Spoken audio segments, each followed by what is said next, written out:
فقہ کامل فقیہ وہ ہے جو لوگوں کو اللہ کی رحمت سے مایوس نہ کرے اور نہ ہی ان کے الطاف سے دل برداشتہ کرے اور نہ ہی انہیں اللہ کے حیلوں اور عذاب سے امان میں ہونے کا یقین دلا دے۔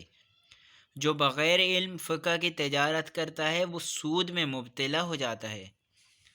آپ نے ایک مشکل کے بارے میں سوال کرنے والے سے کہا، سمجھنے کے لیے پوچھ، الجھنے کے لیے نہیں، کیونکہ سیکھنے والا جاہل عالم سے مشابہ ہوتا ہے۔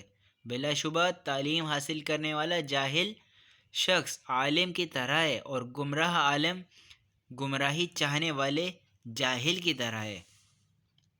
دین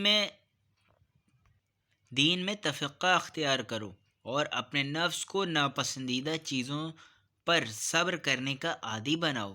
کسی بے وقوف یا کسی فقیہ سے کٹ حجتی نہ کرو، کیونکہ کسی فقیہ سے کٹ حجتی کرنے کی صورت میں تم اس کی نیکیوں سے محروم ہو جاؤ گے، اور بے وقوف سے کٹ حجتی کرنے کی صورت میں تمہیں اس کی برائی تکلیف دے گی۔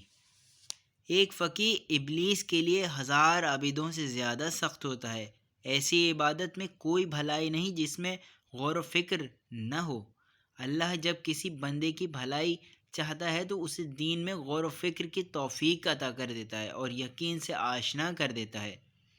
3 چیزوں کے ذریعے مسلمان کامل ہو جاتا ہے: دین میں تفقہ، معیشت تعین، مقدار اور مصیبتوں پر صبر کرنا۔